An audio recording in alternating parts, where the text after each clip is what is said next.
Buenos días. Después de haber visto ruteo estático, ahora vamos a continuar con ruteo dinámico. Así es que veamos algunos conceptos.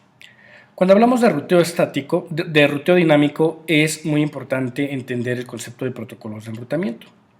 Los protocolos de enrutamiento nos van a ayudar a compartir información entre los ruteadores de tal forma que esta información homologada va a permitir a los ruteadores conformar sus tablas de ruteo en forma automática.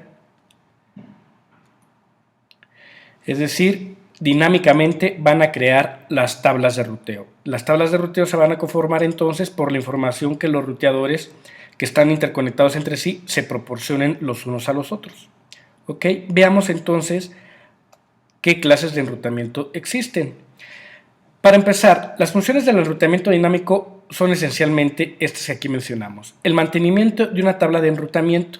Esto quiere decir que aunque la topología o la red tenga modificaciones porque algún enlace se cae o falla algún ruteador, la tabla deberá actualizarse dinámicamente para que siempre nos proporcione la información necesaria para que la información se enrute adecuadamente. Es por ello que es muy importante distribuir la información de la topología de la mejor manera posible para que la información esté actualizada y la red siempre funcional. Ok, hablando de protocolos de enrutamiento, existen dos grupos básicos de ellos. Una de estas clasificaciones es vector distancia y el otro es estado enlace. Y hay uno tercero que no vamos a ver en este momento, pero que es uno híbrido, que es la combinación de ambos. Veamos entonces a qué se refieren estos protocolos. Un protocolo vector distancia va a operar únicamente conociendo la cantidad de saltos que existe entre un ruteador y su nodo destino. Es decir, si un ruteador se llama vector porque simplemente dice, ok, para llegar a una red por este lado, por este vector, hay una distancia de tantos saltos, ¿no? O una métrica. Y llegando por esta otra ruta, este otro vector, la distancia va a ser y. De tal suerte que, tomando en cuenta estos vectores y la distancia que cada uno provee, él va a elegir cuál es la ruta que más le conviene. Ahora, por su parte, el enrutamiento o los protocolos de estado enlace, también que se denominan primero la ruta libre más corta, ahorita los vamos a ver con mayor detalle, pero ellos no nada más van a saber por dónde va la información y qué distancia hay hacia el destino, sino que van a conocer cómo está conformada la topología completa. Esto le va a permitir tomar decisiones más acertadas, pero también tiene algunas ciertas desventajas. Veamos entonces algunos otros conceptos. Hablamos de convergencia cuando todos los ruteadores ya han compartido su información, ya todos los ruteadores conocen la información de la red y han logrado establecer una tabla de ruteo.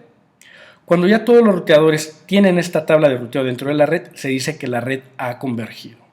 Cuando existe alguna alteración en la red, porque se cayó un ruteador, se perdió un enlace o cualquier otro motivo, entonces nuevamente el proceso de compartir información se llevará a cabo y cuando todos ya tengan la información necesaria para establecer su tabla de ruteo, entonces se dice que la red ha convergido. Ok, vamos a entender entonces el enrutamiento vector distancias.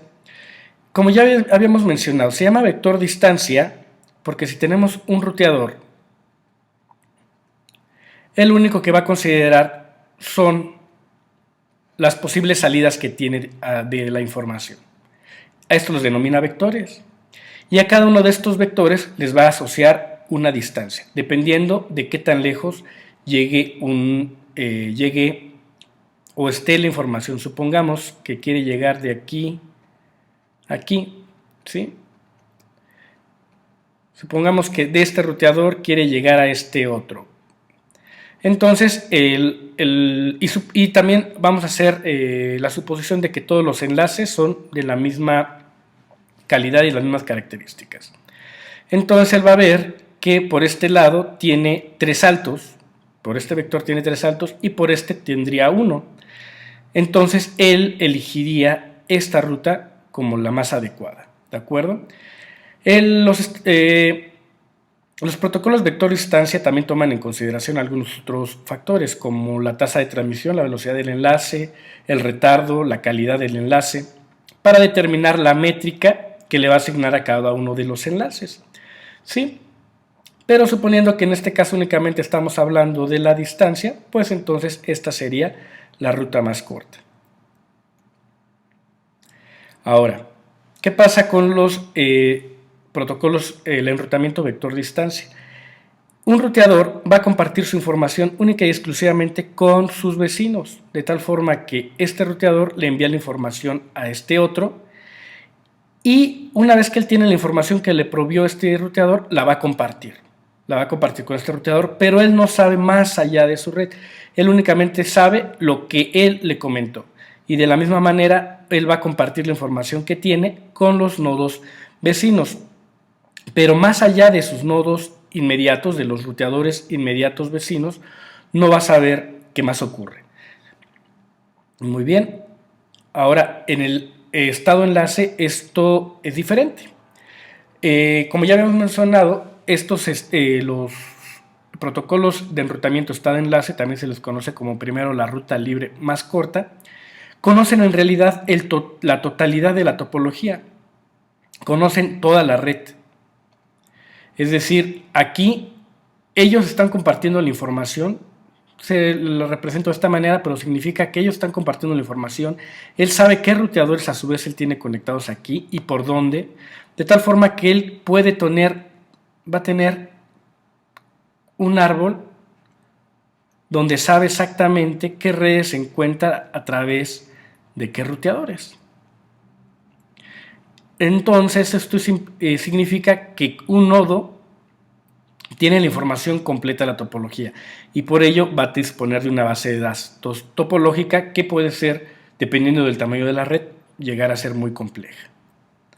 Ahora, viendo algunos comparativos, podemos ver que los protocolos vector-distancia visualizan la topología de la red desde la perspectiva del vecino, lo que acabamos de decir, únicamente dispone de la información que le dijeron sus nodos vecinos o sus ruteadores vecinos, mientras que el estado enlace tiene una versión común, todos los ruteadores tienen la misma versión de cómo es la estructura o la topología de la red y por ello pueden tener mayor noción de cómo es más eficiente mandar la información o qué rutas utilizar. Ahora, por ejemplo, el vector de distancia agrega vectores de distancia de ruteador a ruteador, que es lo que estábamos mencionando. Él dice, ok, si agarro este vector o por esta ruta, tengo tal distancia. Si agarro por esta otra ruta, tengo tal distancia. Mientras que el estado de enlace va a calcular la ruta más corta hacia los otros ruteadores, pero a partir de la topología que él conoce. Entonces, él conociendo toda la topología, él puede decidir qué ruta le puede ser más conveniente y no necesariamente sería la que el vector distancia determinaría. Ahora, los protocolos vector distancia utilizan actualizaciones frecuentes, convergencia lenta. Es decir, un protocolo vector distancia periódicamente está enviando información de un nodo a otro con las tablas de ruteo. Es decir, cada 30 segundos todos los ruteadores van a estar compartiendo su tabla de ruteo para que en caso de existir algún cambio se actualice la información. Mientras que los protocolos estado enlace, las actualizaciones se disparan cuando hay un protocolo o hay un cambio en la red, cuando un enlace se cayó o cuando un ruteador falla. Esto hace que la convergencia sea rápida, al menos en la operación. Ahora, para el caso del vector distancia, envía copias de las tablas de ruteo a los ruteadores vecinos, que es lo que estábamos viendo hace rato, mientras que el estado enlace únicamente envía actualizaciones. Esto significa que va a enviar un poco menos de información para actualizar. Sin embargo, cuando se conecta a la red por primera vez, este proceso puede llegar a ser incluso un poco más tardado que esto. Sin embargo, una vez que ya la red ha convergido por primera vez, las actualizaciones pueden ser más rápidas. Muy bien. Ahora, otra clasificación que existen de los protocolos de enrutamiento son que pueden ser interiores o exteriores. Los protocolos de enrutamiento interior se refieren a que están bajo una misma administración, es decir, Yo soy un administrador de red, conozco mi red y yo puedo decidir cómo administrarla. Los protocolos de enrutamiento exterior se utilizan para comunicar redes que son de distintas administraciones. Esto es, por ejemplo, los carriers que se quieren comunicar entre sí a través de Internet.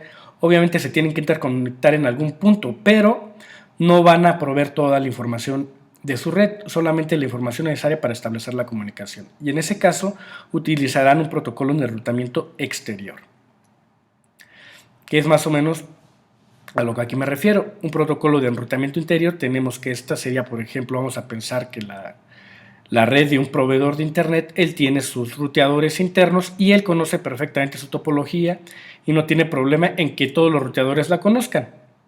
Entonces, en ese caso, utilizará un protocolo de enrutamiento interior, al igual que este otro proveedor. Sin embargo, tienen que intercomunicarse en algún punto. Y para esta intercomunicación no les interesa mandar a este proveedor toda la información de su topología, sino únicamente la información necesaria para que se logre dar la comunicación. Y en ese caso entonces utilizarán un protocolo de enrutamiento exterior. Muy bien. Hay varios protocolos para cada una de estas clasificaciones, pero algunos de los más significativos son, para el protocolo de enrutamiento interior, es el protocolo RIP, Routing Information Protocol, que es un protocolo además tipo vector distancia. El IGRP es un protocolo que es propietario de Cisco, por lo tanto no lo abordaremos tanto en este curso. Y otro también muy utilizado es el OSPF, Open Shortest Path First, como lo mencionamos, primero la ruta libre más corta. Y es un protocolo de enrutamiento estado-enlace. Y también tenemos como protocolo de enrutamiento exterior, que es uno de los más populares, el BGP, Border Gateway Protocol. Ok, vamos a hablar de RIP particularmente, que para protocolos de enrutamiento interior es por mucho el más utilizado en la industria.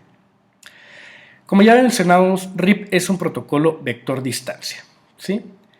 Y va a depender del número de saltos, es decir, qué tantos ruteadores tiene que pasar como métrica para seleccionar una ruta. Es decir, mientras menos saltos tenga que tomar, mejor va a ser la ruta y puede ser aquella que tenga menos saltos va a ser la ruta que él defina para su tabla de ruteo. En caso de que el número de saltos sea superior a 15, el paquete será descartado. Esto principalmente se utiliza porque puede haber algunos errores en la red en el que por alguna falla de algún ruteador la información es compartida en forma errónea y se puede llegar a bucles infinitos donde la información estaría circulando entre un par de ruteadores en forma infinita. Entonces se define como un número de saltos máximo de 15. Si no ha llegado a su destino, entonces el paquete será descartado, ¿sí? Y por este tipo de protocolo envía la información de actualización entre los ruteadores cada 30 segundos, que también es algo importante. El protocolo RIP tiene una de sus desventajas, mejor dicho, es que envía demasiada información de enrutamiento, es decir, cada 30 segundos envía información por el medio de transmisión referente a la información de ruteo. En una red pequeña a lo mejor no es demasiado problema, pero cuando ya estamos hablando de una red compleja, grande, entonces ya es algo que hay que tomar en cuenta. Muy bien. Ok. Entonces, vamos a realizar un ejercicio utilizando RIP, ¿de acuerdo? Este es la red que hemos estado trabajando en ejercicios pasados y la vamos a implementar en nuestro simulador. Muy bien. Aquí tenemos la red que hemos estado trabajando en ejercicios anteriores, pero eliminé la información o las tablas de ruteo que anteriormente habíamos configurado. Ustedes pueden ver que ya no tenemos ninguna información, ninguna ruta configurada. Esto para que realicemos la configuración utilizando RIP. Para configurar RIP, lo único que tenemos que hacer es ingresar al modo de configuración y vamos a introducir el comando router RIP, ¿sí? En general puede ser lo mismo para cualquier otro protocolo de enrutamiento, pero en este caso vamos a utilizar RIP, router RIP. Y lo único que debemos hacer es compartir la red que queremos que ingrese en el proceso. Es decir, vamos a ver, Este ruteador tiene conectadas la red de 10.1.0.016 bits, la red 10.3.0.016 bits y la 192.168.1.0 de 24 bits. Esas son las redes que nosotros quisiéramos que ingresaran en el proceso del protocolo de enrutamiento. Entonces lo que tenemos que hacer es decírselo al ruteador. En este caso, recuerden que el ruteador no sabe cuál es una interfaz que está conectada con la red LAN o cuál está conectada con el ruteador. Él únicamente sabe cuáles son las redes que tiene conectadas y nosotros tenemos que indicarles cuáles son las que deseamos que vayan a formar parte en el proceso de enrutamiento. Entonces le ponemos aquí solamente network y definimos las redes que ya teníamos, 0.0.0. ¿Sí? En este caso no es necesario poner la máscara de red. Teníamos también la red 10.3.0.0, también de 16 bits, y la red 192.168.1.0 de 24 bits. Muy bien. Vamos a hacer lo mismo para el resto de los ruteadores.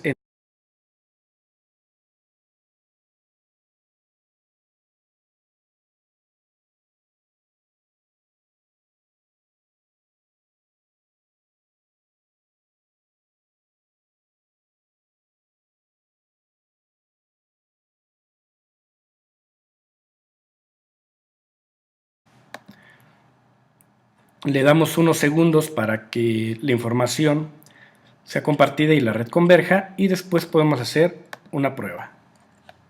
Vamos a hacer por ejemplo un pling.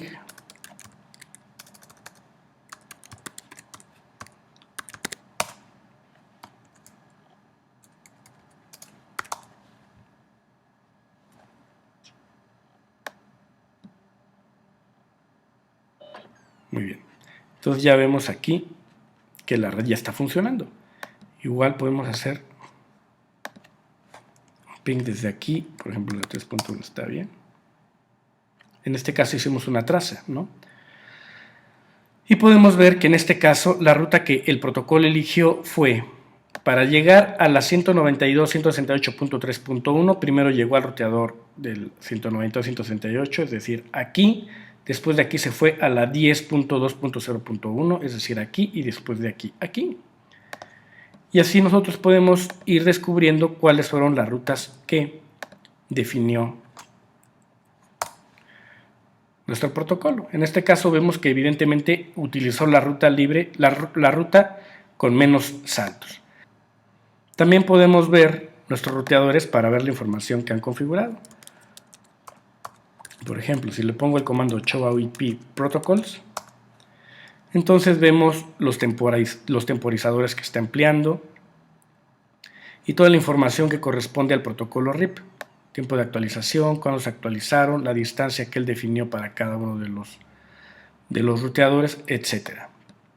Y de la misma manera, con el comando show IP route, podemos ver la tabla de ruteo que se configuró. Bien. Entonces ya con esto tenemos configurada nuestra tabla de ruteo empleando el protocolo RIP. Espero que con esto más o menos haya quedado claro. Es de momento todo lo que vamos a ver respecto a protocolos de ruteo dinámico, pero creo que es suficiente para implementar alguna red básica. De momento es todo y nos vemos en el video siguiente.